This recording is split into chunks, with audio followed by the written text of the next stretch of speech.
Chers amis, bonjour. Je m'appelle Alain Ravoyard et je suis heureux de vous accueillir à Vona,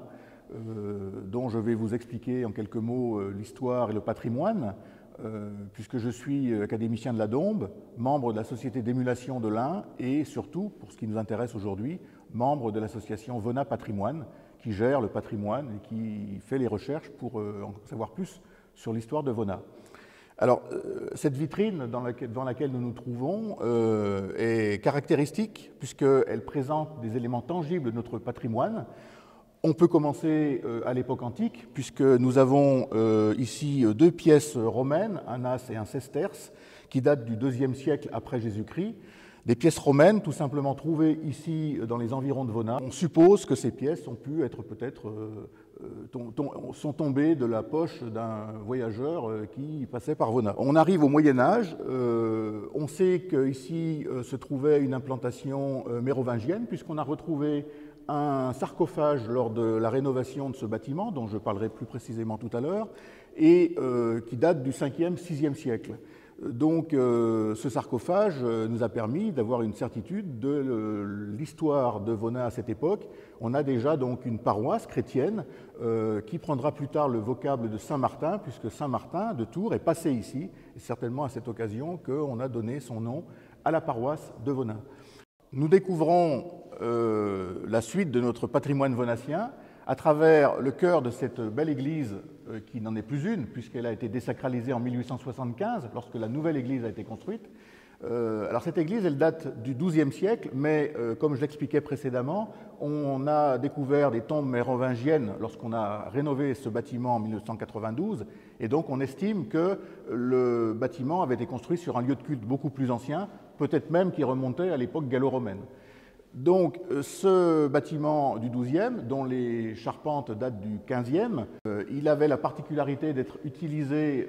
depuis la Révolution, à part une toute petite période, comme salle des fêtes, ce qui a permis, avec les enduits qui avaient été posés sur les murs, de protéger, en quelque sorte, bien involontairement, certaines peintures dont nous voyons ici des exemples. Un Christ en majesté et un Saint-Éloi qui est le patron des orfèvres, qui sont des peintures qui datent du 15e, début 16e, mais qui n'étaient inconnues de la population volassienne moderne, puisqu'elles étaient cachées sous une couche d'enduit. Et c'est quand on a rénové ce bâtiment qu'on a découvert ces merveilles. Ça explique qu'on a deux clochers à Vona, ce qui surprend toujours nos visiteurs, puisque souvent la question qui nous est posée, y avait-il un temple et une église catholique? Pourquoi deux clochers? En fait, tout simplement parce que cette église, à la Révolution française, elle n'a pas été démolie, puisque c'était la seule pièce assez grande pour accueillir les conseils municipaux qui venaient d'être créés, et donc on pouvait accueillir l'ensemble de la population volassienne à ce moment-là, dans cette pièce, et elle était indispensable.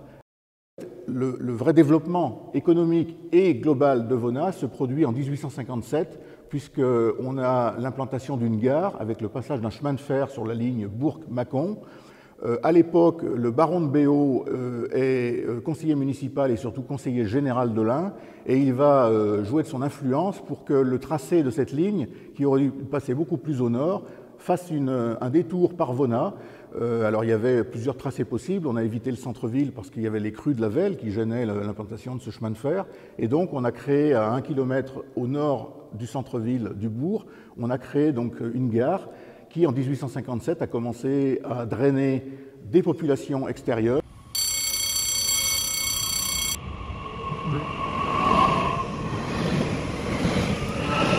On a un afflux de touristes déjà à l'époque, alors qu'ils viennent même de Paris ou de Genève,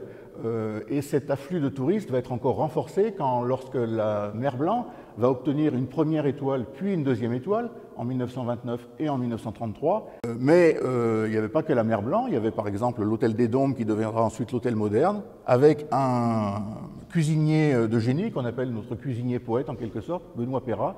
qui était un homme au destin extraordinaire dont peut-être nous parlerons plus précisément une autre fois.